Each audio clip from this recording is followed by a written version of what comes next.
PSSI Gaspol. Naturalisasi kloter baru bermunculan.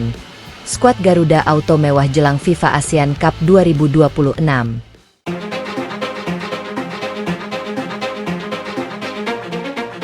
Isu seputar proyek naturalisasi Timnas Indonesia kembali membakar semangat pecinta sepak bola tanah air. Menjelang bergulirnya FIFA Asian Cup 2026, yang sebelumnya dikenal luas sebagai Piala AFF, kabar mengenai pergerakan PSSI untuk menambah amunisi melalui jalur pemain keturunan dan diaspora semakin ramai diperbincangkan. Langkah tersebut menjadi perhatian karena Timnas Indonesia saat ini sedang berada dalam fase pembangunan skuad yang semakin serius. Kehadiran pemain-pemain dengan pengalaman di kompetisi luar negeri membuat kualitas Garuda terus mendapatkan sorotan. Kini, publik kembali dibuat penasaran dengan kemungkinan munculnya kloter baru pemain keturunan yang disebut-sebut tengah masuk radar. Jika sejumlah pemain yang dirumorkan benar-benar bergabung, skuad Merah Putih berpotensi memiliki kedalaman tim yang semakin mewah dan nilai pasar yang tinggi di kawasan Asia Tenggara. Namun, sebelum terlalu jauh berharap, perlu dipahami bahwa rumor tetaplah rumor. Tidak semua nama yang masuk pemberitaan otomatis akan menjalani proses naturalisasi atau memperkuat Timnas Indonesia. Setiap pemain tetap membutuhkan proses administrasi, verifikasi keturunan, keputusan dari pihak terkait, serta persetujuan sesuai regulasi yang berlaku. Meski demikian, rumor tersebut cukup untuk menunjukkan bahwa proyek penguatan Timnas Indonesia belum berhenti.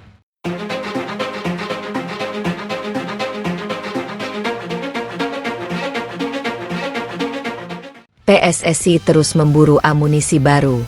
Dalam beberapa tahun terakhir, strategi mencari pemain keturunan menjadi salah satu bagian penting dalam upaya meningkatkan kualitas Timnas Indonesia.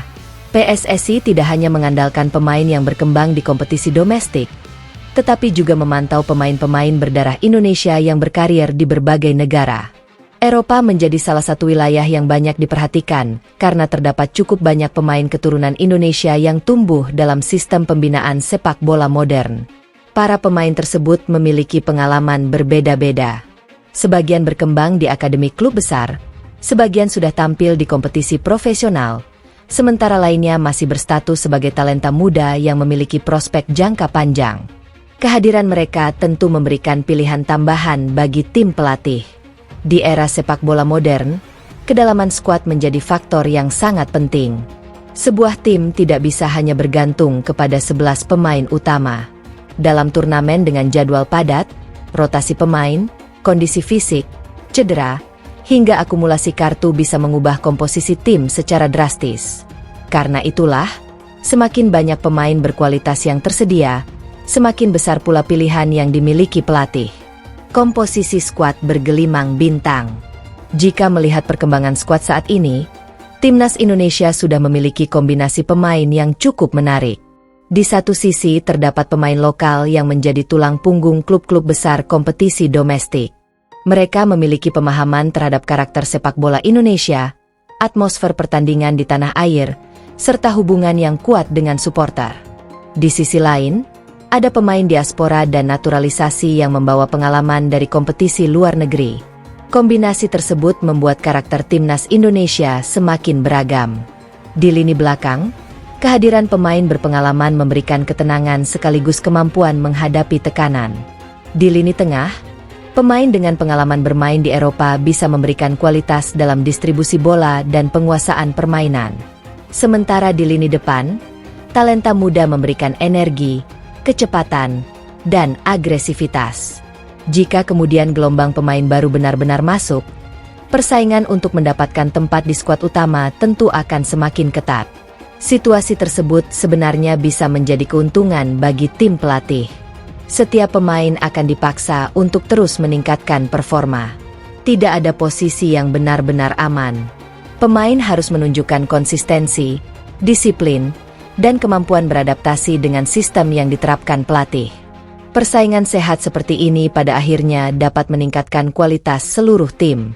Hertman punya banyak pilihan.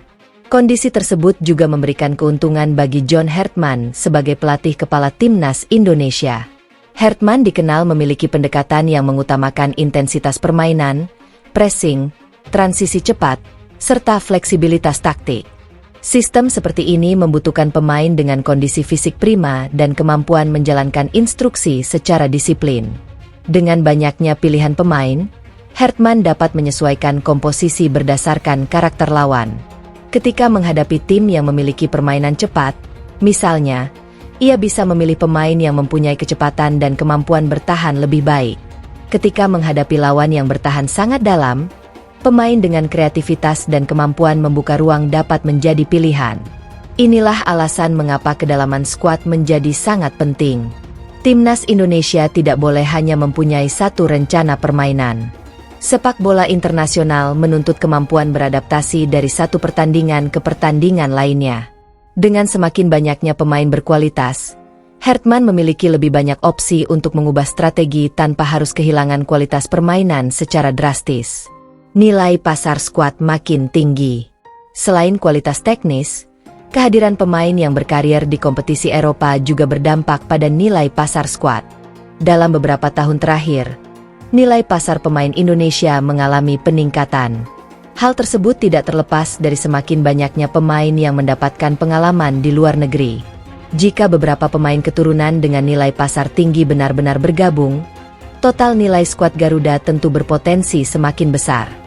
Hal tersebut membuat timnas Indonesia semakin menarik perhatian, bukan hanya dari sisi olahraga tetapi juga dari perspektif perkembangan sepak bola nasional. Namun, nilai pasar tidak boleh menjadi ukuran utama keberhasilan. Sepak bola bukan sekadar kumpulan pemain mahal. Sebuah tim bisa memiliki pemain dengan nilai pasar tinggi, tetapi gagal meraih trofi apabila tidak mempunyai komunikasi, mentalitas, strategi, dan kolektivitas yang kuat. Karena itu, tantangan terbesar Hartman bukan sekadar memilih pemain terbaik, melainkan membangun tim terbaik.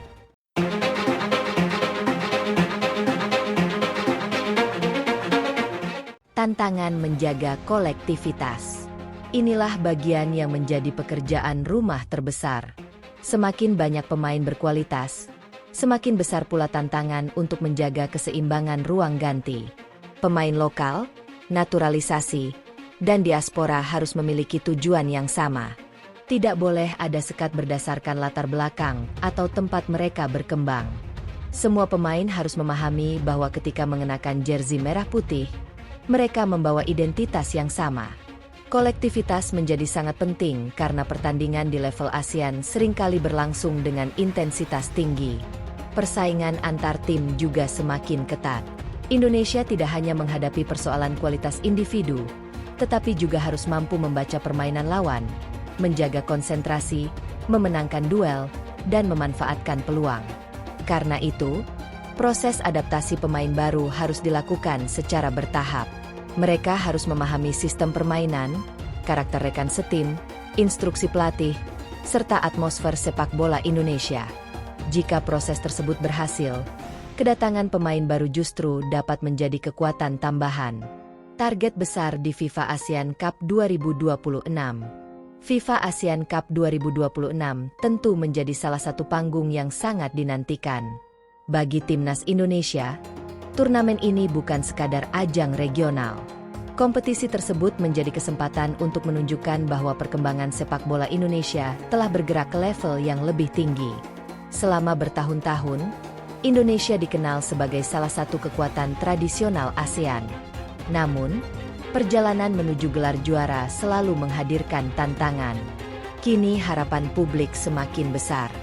Skuad yang semakin kompetitif, pemain diaspora yang memiliki pengalaman internasional, talenta muda yang terus berkembang, serta dukungan luar biasa dari supporter membuat ekspektasi terhadap Garuda semakin tinggi. PSSI tentu berharap investasi dan strategi pembangunan skuad dapat menghasilkan prestasi nyata. Namun, jalan menuju gelar tidak akan mudah. Thailand, Vietnam, Malaysia, dan negara-negara ASEAN lainnya juga terus berkembang. Mereka memiliki pemain berkualitas, sistem pembinaan, serta pengalaman panjang di kompetisi regional. Karena itu, Indonesia harus memanfaatkan setiap keunggulan yang dimiliki. Dukungan supporter menjadi kekuatan tambahan. Satu hal yang tidak pernah diragukan dari timnas Indonesia adalah kekuatan supporter. Dukungan publik selalu menjadi energi tambahan bagi para pemain. Stadion yang penuh, nyanyian supporter, dan atmosfer pertandingan dapat memberikan motivasi luar biasa. Namun, dukungan tersebut juga membawa ekspektasi. Ketika skuad semakin mewah, publik tentu ingin melihat hasil yang sepadan. Karena itu, pemain dan tim pelatih harus mampu mengelola tekanan. Mereka tidak boleh terlena dengan pujian sebelum pertandingan berlangsung. Setiap laga tetap harus dimainkan dengan kerja keras dan konsentrasi penuh. Apakah skuad auto mewah bisa berujung juara? Pada akhirnya, label skuad auto mewah bukanlah jaminan gelar juara. Kualitas individu memang penting, tetapi kolektivitas jauh lebih menentukan. Jika PSSI mampu mendatangkan pemain yang benar-benar sesuai kebutuhan, kemudian Hertman berhasil menyatukan seluruh pemain dalam satu sistem permainan, timnas Indonesia berpotensi menjadi kekuatan yang sangat sulit dihadapi di ASEAN. Namun jika pemain berkualitas hanya dikumpulkan tanpa strategi yang jelas, hasilnya bisa berbeda. Karena itu, proyek naturalisasi harus dilihat sebagai bagian dari strategi jangka panjang, bukan sekadar mengejar nama besar. Kini publik hanya perlu menunggu perkembangan berikutnya. Siapa pemain yang benar-benar akan bergabung? Siapa yang hanya sebatas rumor? Dan apakah tambahan amunisi tersebut mampu membuat Garuda semakin dekat dengan gelar juara? Satu hal yang pasti, pergerakan PSSI membuat persaingan internal timnas Indonesia semakin menarik untuk diikuti. Jika kloter baru pemain keturunan benar-benar berhasil direalisasikan, Garuda akan memiliki kombinasi pemain lokal, diaspora, naturalisasi, serta talenta muda dengan kedalaman yang semakin kuat. Dan apabila seluruh elemen tersebut mampu bersatu dalam satu visi, bukan tidak mungkin status skuad Garuda auto mewah akhirnya bukan hanya menjadi jargon di media sosial, melainkan berubah menjadi kenyataan di atas lapangan. Target akhirnya pun jelas, bukan sekadar tampil kompetitif, tetapi membawa pulang gelar juara FIFA ASEAN Cup 2026 dan mengukir sejarah baru bagi sepak bola Indonesia.